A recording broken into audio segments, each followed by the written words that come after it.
গত মাসে কুমিল্লা, নোয়াখালী, সিলেট অঞ্চলে আকস্মিক বন্যা এসব এলাকার মানুষকে হতভম্ব করে দিয়েছে।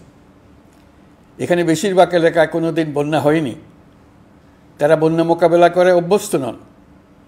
দেশপ্রেমিক সশস্ত্র বাহিনী তাৎক্ষণিকভাবে বন্যা আক্রান্ত সবাইকে রক্ষার জন্য এগিয়ে আসে।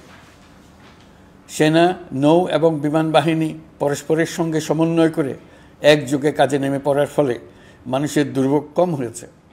এর পরপরই এনজিও এবং সাধারণ মানুষ দেশের সকল অঞ্চল থেকে দলে দলে এগিয়ে এসছে। আমি বিশেষ করে দেশপ্রেমিক সেনাবাহিনীকে আবারও ধন্যবাদ জানাচ্ছি।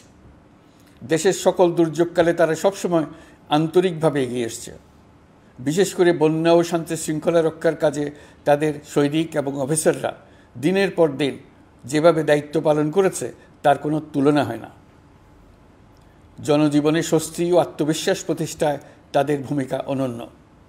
বাংলাদেশ সশস্ত্র বাহিনীর সকল সদস্যকে আমি ধন্যবাদ জানাই তাদের সততা, ত্যাগ ও অসীম দেশপ্রেমের জন্য।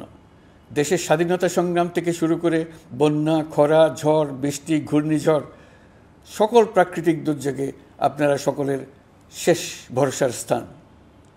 দেশের প্রতিটি ক্রান্তি লগ্নে আপনারা দেশের মানুষের পাশে থেকেছেন। দেশের স্বাধীনতার পক্ষে, সার্বভৌমত্বের পক্ষে অবস্থান নিয়েছেন। দেশ গঠনে আপনারা সবার আগে এগিয়ে এসছেন।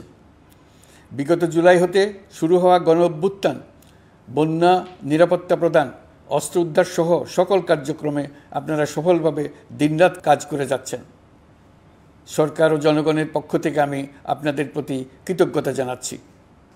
বন্যা আমাদের জনজীবনে আরেকটি দিক উন্মোচন করল। দেশের সকল জায়গায় মানুষের সক্রিয় সহানুভূতির জোয়ার উঠেছিল অবিশ্বাস্য মাত্রায়।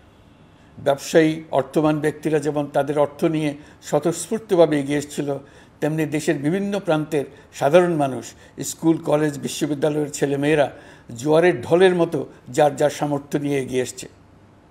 অনেকেই ছুটে গেছে বন্যার্তদের সহযোগিতা করার জন্য। এনজিওরা বিভিন্ন জায়গা থেকে ছুটে গেছে তাদের সহায়তা নিয়ে।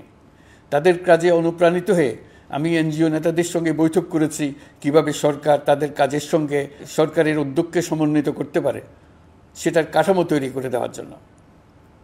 বন্যা এখন চলে গেছে, কিন্তু পুনর্বাসনের কঠিন কাজ আমাদের সামনে রয়ে গেছে। সকলের সহযোগিতায় আমরা পুনর্বাসনের কাজটি সফলভাবে সমাধান করতে চাই।